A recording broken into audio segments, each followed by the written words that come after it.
Driving through days and nights. Hey you guys, welcome back to my channel for another video. Today I'm sitting down with you guys to chat all about quarter 3 in our homeschool. We are now into quarter 4, which means we are in the last 9 weeks of this homeschooling year, and I say it every single year on my channel, and I probably will until I am not making YouTube videos anymore. I cannot believe it. Every year feels so big and like there's so much to do and so much I want to teach my kids and so many experiences I want to have with them and so many things I need to teach them before they leave my home, and all of that pressure can feel like a lot, but by God's grace we make it and we teach the things we need to teach, and somehow we end up at the end of a school year every single year. It's really wild. So I'm going to sit down and chat with you guys about our quarter 3, sharing some little bits and pieces of it. And I do want to thank Skillshare for partnering with me on today's video. So you guys know that I got my oldest kids iPads specifically for Procreate for Christmas, and my daughter has been experimenting with hers and really getting pretty good at it. And she just recently took a class on Skillshare.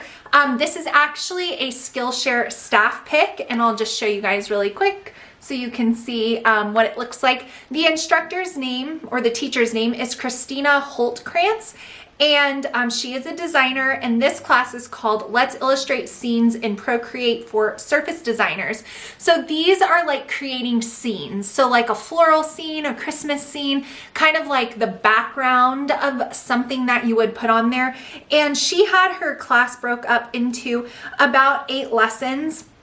They ranged in duration from a minute, 90 seconds to being 20 minutes long. So all in all, about an hour's time, and my daughter was able to walk away with so many more skills for her to use on Procreate, from doing a color palette to creating a scene, all of that. So she really loved it, and I would recommend this class as her mom because it really helped her be able. Procreate, if you've never tried it, is like has every artist's tool capability on there, and it can be really overwhelming and you don't even know like what it's capable of until you really start getting into it. So this really helped. So if you guys want to check out Skillshare, I will have a link down below where the first 1,000 of you can try Skillshare for free for an entire month. Think of all the creative things you could do on there, or share with your children. There are so many different classes on Skillshare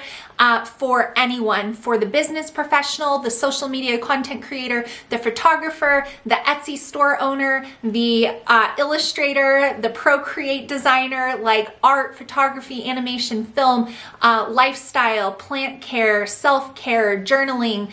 The options are limitless. So you will find something that will pique your creativity and interest on Skillshare, which the link is down below for you guys to check that out. But now let's jump into my quarter 3 homeschooling update. All right, so you guys know, I'm assuming if you're here, you've watched these videos before, that I break up my homeschool year into 4 quarters, 9 weeks each quarter, for a total of 36 weeks in our homeschooling year. I do that all for preference. My state does not require reporting, and I like to keep track of what we're doing and where we are, and I have found that doing that has worked really well for me pretty much since like my 2nd or 3rd year of homeschooling. So in quarter 3, I would say quarter 1 and quarter 3 are always our most focused, diligent, head down, cover all the bases, all the days, do all the things, do all the activities, do all the science experiments, like focused, where not much is going on in my days besides homeschooling, and not much is going on in my kids' days besides school. It's like after the holidays, quarter 3 is that return to diligence and return to routine and structure that I personally crave. My kids also. And it really sets us up to finish quarter 3, going into quarter 4 a lot more relaxed and a lot more flexible because we've worked so hard in quarter three. And we are going to be needing that flexibility because we do have quite a bit of travel coming up, particularly a trip that I've mentioned many times because can you guys tell I'm excited? For my husband's 40th birthday. So this is going to be like a once in a lifetime kind of trip. And it's not going to be something we do every year. And we've been planning it for a really long time. And so homeschool and life, you know, they go together. And so I really needed to be very focused with my kids in quarter three. And for the most part, everyone kept their morale nice and high.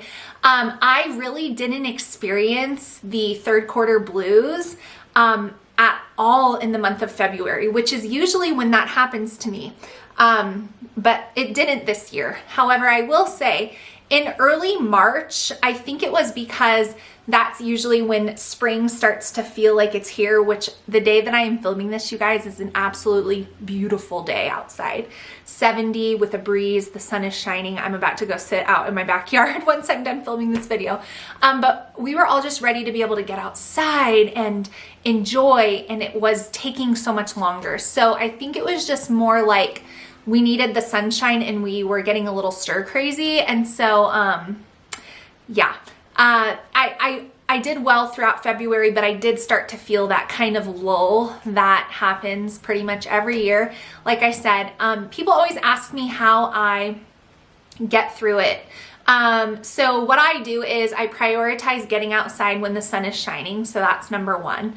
I will often do like one or two things that kind of breaks up the monotony, because for me, a lot of that like lack of motivation comes from the monotony of doing the same thing every single day. Like wake up, make the meals, teach the kids, wash the dishes. And I'm not complaining. I'm just acknowledging that some people struggle with that mundane routine, and I like it to a certain extent and need it to a certain extent, but also I need a little bit of like, hey, let's go run to Lowe's and pick out some pots and flowers for the backyard. Like that, it could be something that simple. And that was actually one of the things that I did that really lifted my spirits and like kept me going.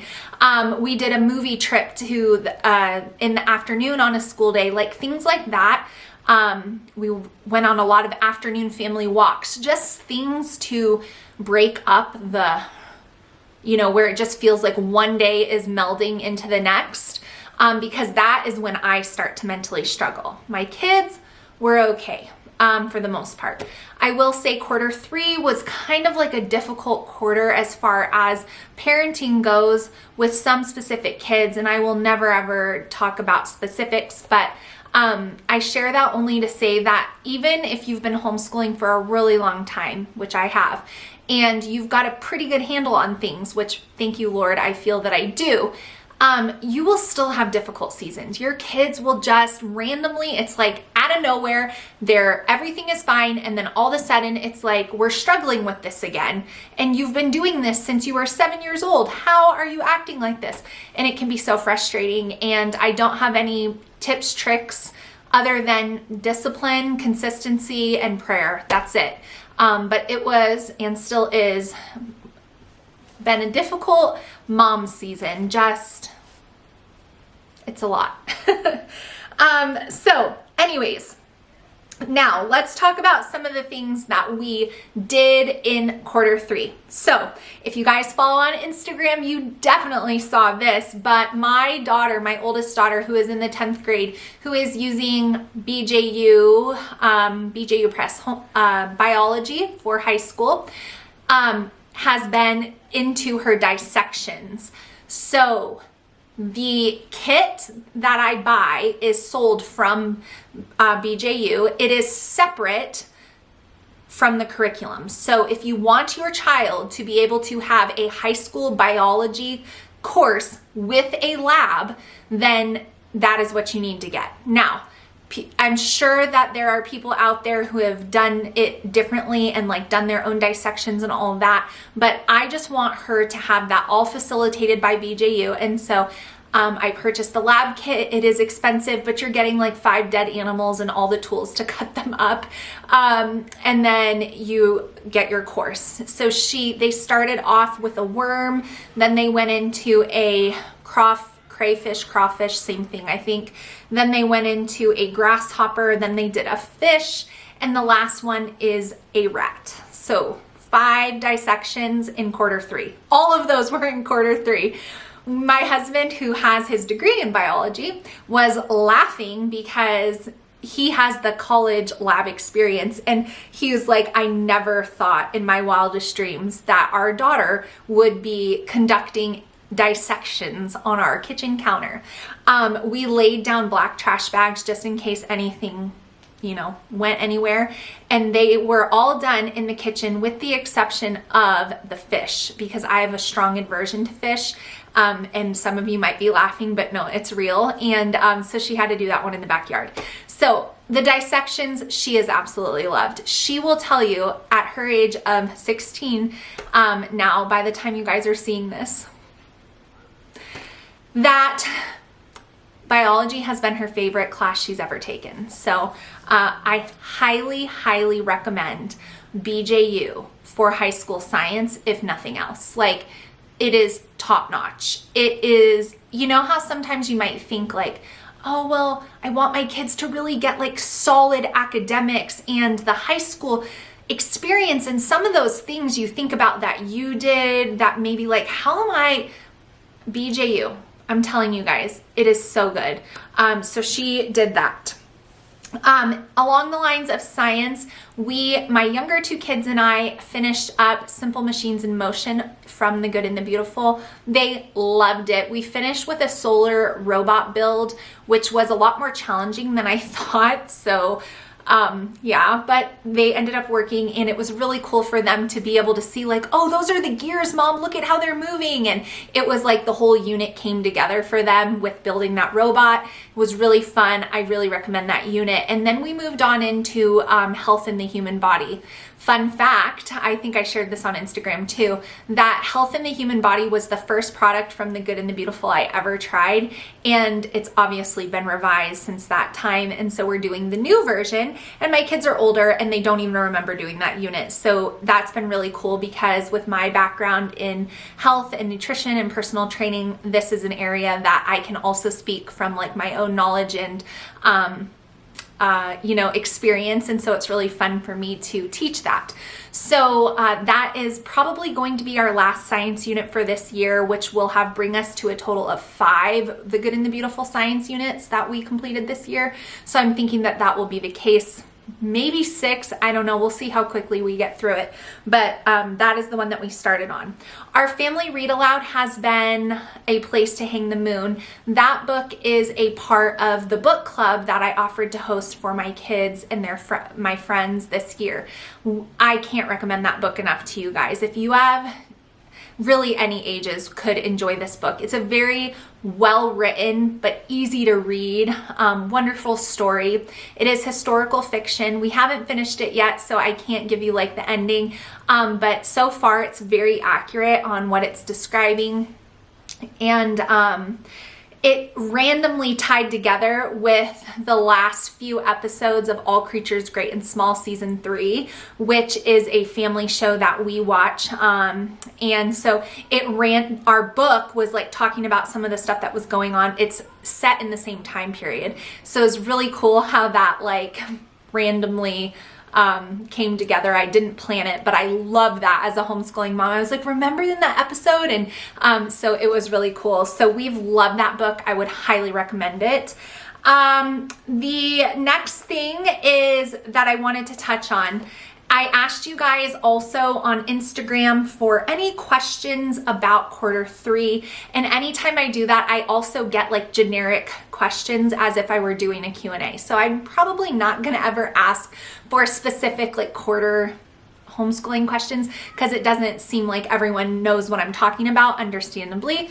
Anyhow, someone asked me, it was kind of like a twofold question. So the first thing was, for the Master Books Apologetics course that I'm doing with my kids this year, it has 2 books. It's and both of them are pretty large.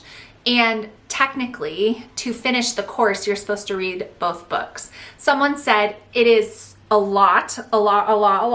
How am I going to finish those 2 books?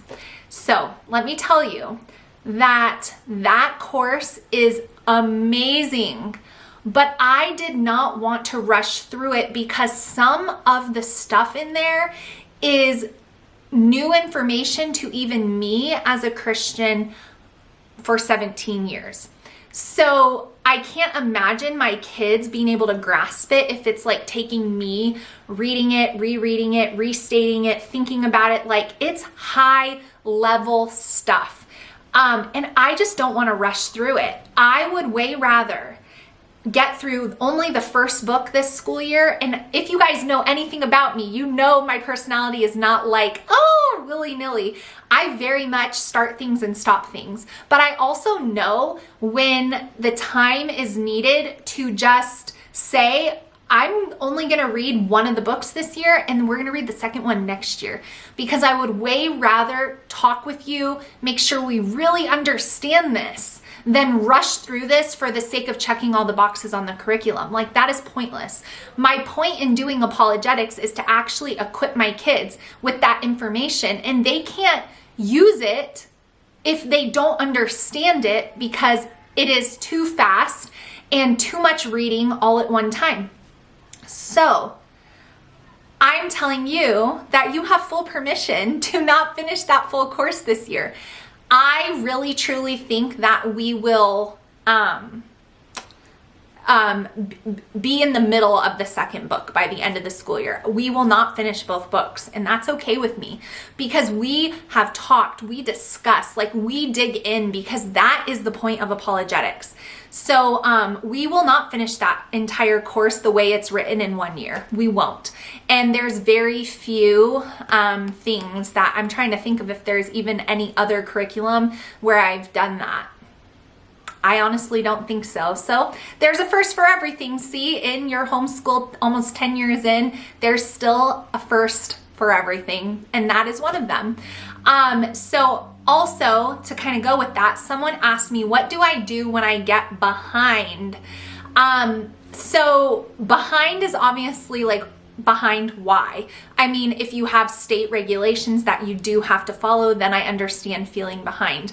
But if you don't, and you're just behind because you thought you would be further than you are, which I think happens to the best of us, then what I personally do is I just create a plan to kind of attack it a little harder. So if we were doing something 2 days a week, and then because we were only planning on doing it 2 days a week, and then life happens, we're only actually getting to it once a week, and then because of that we're kind of behind because we needed to be doing it 2 to 3 times a week, then I'll just make a plan moving forward, and we'll hit it 4 times a week instead. And so it all kind of evens out in the end. That's how I approach things. But I do keep regular checkpoints in my school year. I typed up like a little list for myself that I shared, and I'm sure I've saved it maybe on Instagram and some highlights or something like that. I create so much stuff that I don't even know where I put it, to be honest. But I did so by quarter 1, I wanted to be at this lesson number, and I listed out all the different curriculums. Quarter 2, same thing. So keeping a pulse on where you are throughout the year is a lot better than just having that element of surprise and being like, oh my gosh, we are not where we should be. And that had happened to me before. So that's when I used the skill that I just told you, where it's like, okay, we're going to start doing history every day now. But this year I didn't really have to do that because I was keeping like regular checkpoints. So maybe try that next year if you're watching this. Obviously, another thing that happened in this quarter 3 is I started looking and buying and planning for next homeschool year. And next homeschooling year is going to bring a lot of changes. And I already kind of know about some of them. And then there's things that I know will be happening that will lead to change in our homeschool that I just don't know how it's going to pan out and what it's going to look like yet. But I just know that change is coming. My daughter is 16. She is getting her driver's license. After our summer of travel, she is probably going to look for a part-time job. I don't think I've announced it yet, but she is going to be dual enrolling in college next year and high school. And I will not speak on where or if I'd recommend it until we've walked through it. But we are going to give that a shot. And so there's going to be lots of different things changing. Another thing that's going to be changing is my number 3, my son, is going into the 8th grade. And with my 2 older kids, when they've gone into the 8th grade, that's when I put them into BJU Science. And so he's going to be moving into that, which is going to leave me with one kiddo who I'm teaching science to. And that is just it's a new phase. It is weird. It is sad and exciting. And like, I just can't even believe it. Going from having all 4 of my kids all talking at one time and like passing around whatever we were doing to 4 different people to now like there's something that I'm only doing with one of them is so weird to me. But rather than feeling like I am obviously sad about it, but I also want to just embrace it because my youngest has really always been along. And so now she's getting like one-on-one time, which how cool is that? I mean, I teach her other subjects, but as far as like our family subjects, this is going to be changing.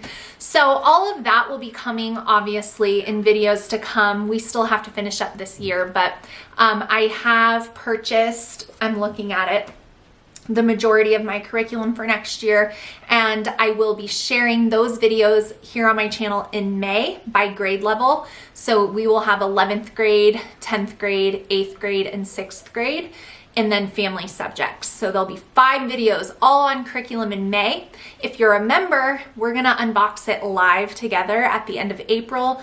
So that will be coming, and then you guys, if you're members, can ask me questions live, showing you what I've got. So that will be fun. And we are going to finish up quarter 4. We are in it, and it's going to take us to the end of the school year. And I would like us to wrap up sometime in the 2nd or 3rd week of June.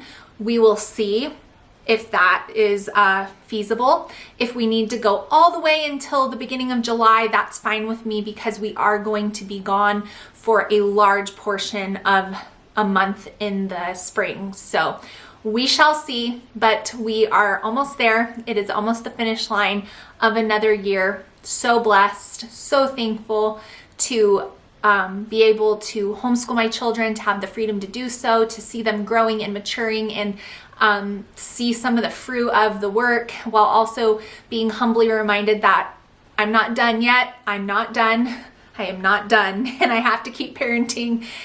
And just like savoring trying my hardest. If you watch some of my goals videos, I've talked a little bit about this, but there's a lot of change going on with not bad stuff. It's just like, I can't believe I'm here kind of change, and it's tough. So anyhow, that is a little bit of what we've been up to in quarter 3. If you have any questions about anything I mentioned, leave them down below.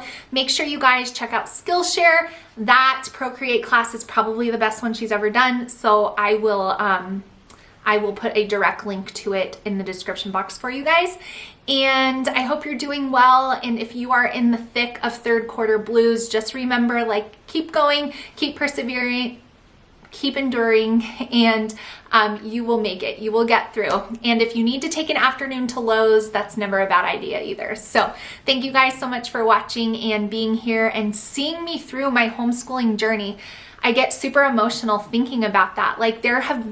Some of you guys, and I'm talking to you if you're one of them, have been watching me since I started my channel. Thank you so much. You have been a part of my family's life. That is so wild. I am almost graduating my oldest daughter. What? How? And I have a whole year's worth of footage and documented thoughts to look back on. What am I going to do with all these videos, you guys, in the future? What am I going to do? I mean, hours and hours and hours, thousands of hours, thousands of videos. I think I'm over or very close to 1,000 videos now. It's weird. All right, I'm getting emotional. I'm going to go sit outside and soak up the sun. Thank you guys for watching. I'll see you next time. Through days and nights, won't stop for traffic lights.